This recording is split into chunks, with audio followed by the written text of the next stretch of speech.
Happy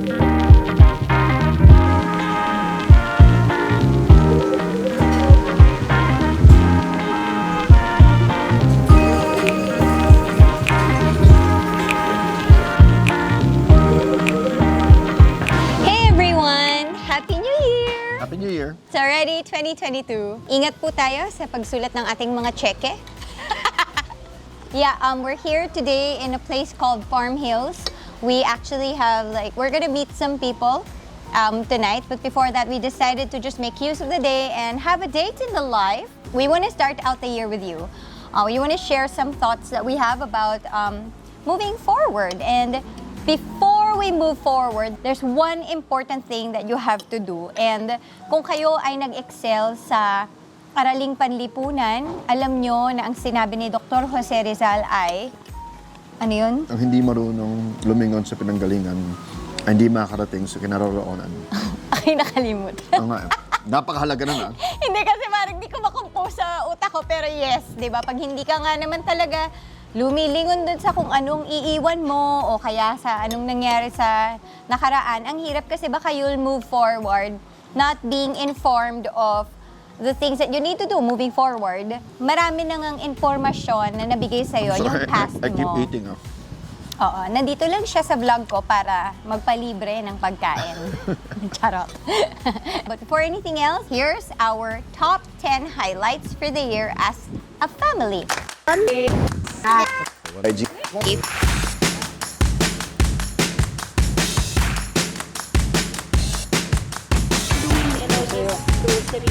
We are now in our tent. Daily baby.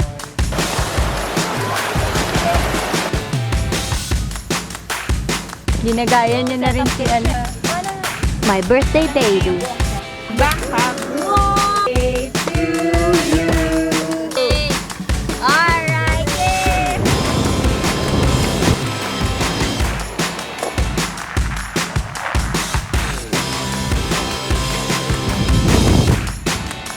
This is our room.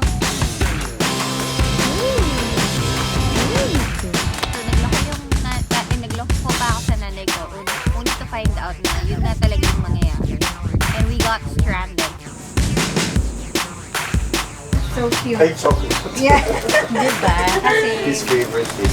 happy birthday, Come on, Philip. Manu.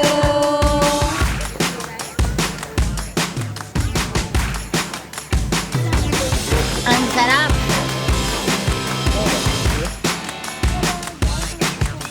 Ang saya ng room.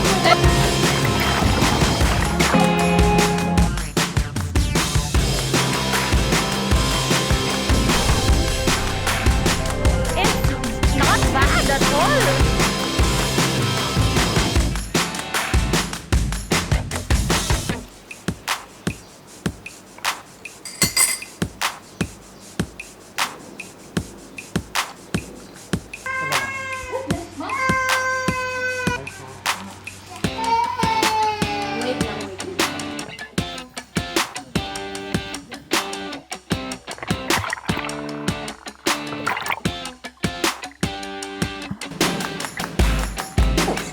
We both felt like it was time to change and start being active again.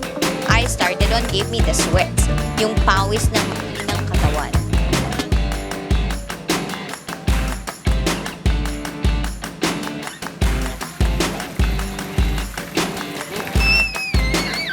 What's this? What's this?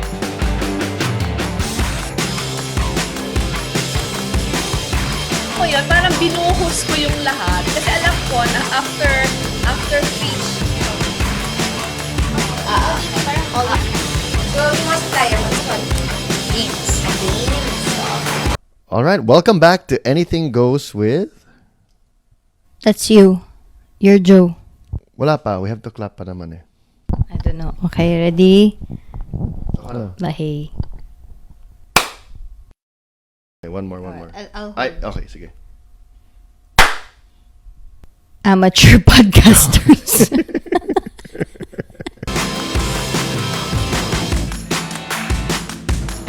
Hey, so I'm gonna buy something for Carla.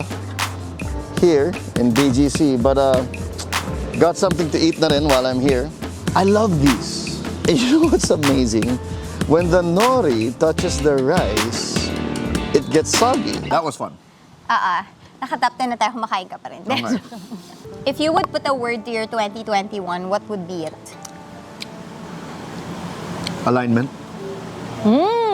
Very good word. Yeah, I agree with that. We've been aligned when we got married, and then somewhere along the way, as do many marriages naman talaga, you Things kind of happen. like, yeah, things happen. Parang it has been years before since we have been this aligned, right? Bagay nga to sa ano mo yun. Kasi parang you could say it's an alignment, but it looks the same from the outside. But you don't realize there's this really strong force that's aligning it. But you can't see it. You know, but it's there and it's powerful. And bagay nga siya sa braces mo, may Invisalign tayo sa buhay natin dalawa. Thank you. Abangan. Sa 2022, isa po sa mga abangan na yung ipin ko. For me naman, it would be unexpected. Maybe because when I started out 2021, I didn't really think that this was gonna happen. Like all of the things that happened in this year were things na I never thought would happen. One of the things na natutunan ko largely for the last year was never say never. A lot of things have happened to me in the past 3 years that made me feel like wala nang magbabago sa buhay ko. So medyo naka-survival mode na lang ako. And so it was such a surprise that in 2021, some of these things actually resolved. Kasi di ba 2020, the year that everybody wants to forget. So is your 2021 like that also? You know, it's funny when you think about moving on during the end of the year. On one hand, you're gonna see this on social media. There's always gonna be this medyo pilosopong tao, and I can be like that, who is like, why are you making a big deal? It's just another day, you know what I mean? Like, it's the 2021 idea is just our own artificial, diba? But the point is, even if it's not something marked out in the revolution of the earth around the sun, diba? Just because it's not there, that doesn't mean it's not significant to us as human beings. So it's a good time to reflect and to move forward. So what we wanted to talk about in this vlog today is 3 questions to ask yourself to help you move forward Yeah. in 2022. Actually, this moving forward vlog is not really so much a Just a New Year thing that you need to do in the beginning of the year. Although it's a good time kasi siguro may downtime kayo pagka Pwede na. pagka bago yung taon. But you can do this even in the middle of your year. So, Question number 1 is, where did you come from? Where did you come from? Let's be honest about that. Let's describe that. What was your 2020? What was your 2021? I think very often when we talk about moving forward, people are about, where do I need to go? Let's start moving. But if we don't know where we came from or what our past was, then we'll still have lots of questions here. We'll have unanswered things, unresolved things. one thing that I've learned in 2021 is that, there are trauma responses. And trauma is context. Let's say triggers, di ba, such a word for this day and age. Those triggers tell you something. Triggers are actually breadcrumbs. They lead you to a place where you are faced with your why. Bakit nga ba ako nagkakaganito? Na parang when I see this thing, this makes me so anxious or angry or happy or sad, di ba? Whatever it is, it elicits emotions because of a reason. And that is going to be where did you come from? And it's helpful to reflect because sometimes when you're in the heat of the moment, you don't understand it. But when you look back, and then especially with the help of the Holy Spirit, with God giving you insight, you Yes. realize, ito pala yon. I think one thing that you're gonna need to do when giving loved ones the room to go back to where they came from is the need to let them revisit it. And if you want to know the timeline, October 2019 or September 2019, I realized that I'm doing so much harm to Carla. That's September 2019. October, she's still angry at me about it. November, she's still angry at me about it. So March to September 2020, we're in the US and we're doing well. When we got home from the US, parang bumalik na naman yung mga issue ni Carla sa akin. September to up to January 2021 na may pinapaalala pa siya na alam mo, na-realize ko, ito pala ginawa mo, ito pala ginawa mo. And in the past, I would have taken that very wrongly. I would have been very irritated. I would have thought that you're bringing up old hurts unnecessarily because it's painful for me to have to live through. But thankfully, by the grace of God, I realized na, okay, she just needs to acknowledge where we came from. And if I give her that space where we can acknowledge where we came from together, we can actually move forward together as Yeah. well. Honestly, that's something also that I've been reading up about, yung parang how the mind forgets things that we don't want to remember.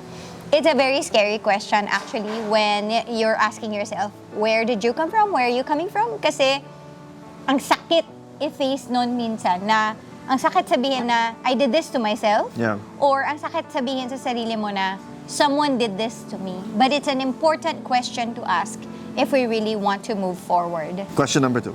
Okay, Where are you now? where are you now? How can I tell you how to get to me if you don't tell me where you are now? Just last night, we had a friend over at the house, and he was talking about how he's not okay. And he said, I see people celebrate the New Year. I see people celebrate na, wow, nakaraos tayo. And I'm not there. I was just so happy that he was able to articulate that. Where are you now in the sense of your relationship with God, in the sense of your view of the future, with your crucial relationships, the sense of your calling? Nasa ka ba? Diyan tayo magsimula. And let God meet you there. And so when you ask yourself, where are you now? Just be authentic and say, I'm angry. I'm sad. I don't want to move forward even, right? You know, that helped me with you also, sweetheart. Because, yun nga, you would bring up stuff from 2018, 2019, and I would, get defensive, I would get insecure, it would pain me. But one of the things that helped me so much, and maybe you can do this to your loved one who's listening to your rant, I would ask Carla, or she would be able to say, that's not where I am now. I'm just telling you, dyan ako nanggaling. When she was going back to the past, it often felt like, is there no sense of progress here? In fact, one time we had a fight like that, I think in Jan 2021, where I was like, have we not moved forward? No, I was getting The exasperated. funny thing is, you say Jan 2021, and for me, that was the beginning of true admission that we were not okay. We both naman kasi knew. Pero yung parang that we needed something more than us, that just the two of us resolving it. Because we were like, let's do this kaya. Ang dami na namin ginawang paraan to resolve our problems na mag-date kaya tayo ng ganitong araw or gawin natin yan, gawin natin to. And then by January 2021, I was telling him, this is hard. And I think we're gonna end up separating if we don't get help from outside. That was an admission of where we were. Na it was a very painful thing also kasi to admit to ourselves na It's not bad. it's that bad. I mean, pastor's wife, di ba? Parang the perfect family. That's kind of like how others see us. Pero, hindi po kami perfect eh. Dami problema eh. That's her take on it eh. Your take was Jan 2021 pa lang naayos. And in my mind, it's like, no, September. And I think that's helpful. Now, when you do this kind of processing, where did you come from? Where are you? We don't cut people off and say, but you're supposed to be here. If they aren't, they aren't. What can you do about that? And I think sometimes people who are in authority over other people, if we're not careful, will override them eh. Na, no, tama na yan, diba? No, nasan ka ba talaga? No, Nobody can tell you where you are except yourself. Actually, ang bilis natin masyado dun sa third question. yes. Lagi tayong nagfe-fail sa question number 1, sa question number 2. Dahil yung third question ay, Where are you going? where are we going? Number 1, where you're going is not what should I do? What was the plan? What are other people saying I should do? No, what is God telling me to do? That's all you have to answer. That's all you need to know. What is God telling me to do right now? What is God telling me to do for 2022? Second thing we want to point out is sometimes what God's telling you to do is not like a full-on plan. It's not like a complete blueprint of a house. It's like dig one hole. And you're like, Lord, what's next? God told Abraham, leave your country, your people, and your father's household, and go to the land I will show you. That's all. So he doesn't know where he's going. He just knows he's supposed to leave. So I want to encourage lang some people also that it reminded me of this verse in the Bible. Psalm 119, verse 105 says, your word is a lamp to my feet and a light to my path. You know, one time I read this verse and I realized that a lamp will only really light you up until like a few steps When you're at forward. that Diba? part, Parang yeah. hindi ka naman niya, kunwari mag-raise ka ng lamp, it's not as if the entire way is seen Yeah. 'Di ba? All throughout. It's really just step by step. Yung path lang na yon, may limit yon, hindi yung buong way.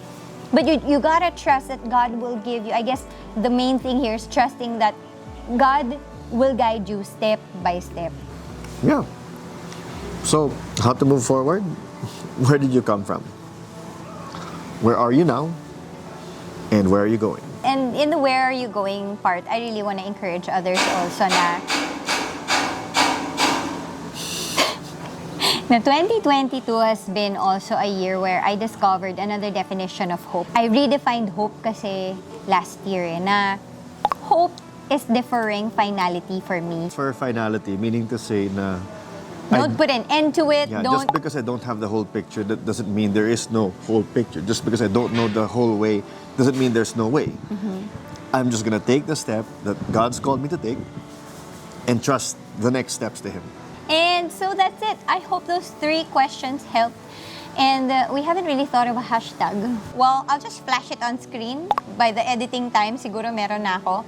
Use this hashtag if you guys are using the 3 questions and you are thinking of posting it or sharing it with others. Please do so. You can discuss this with your family as you begin your year.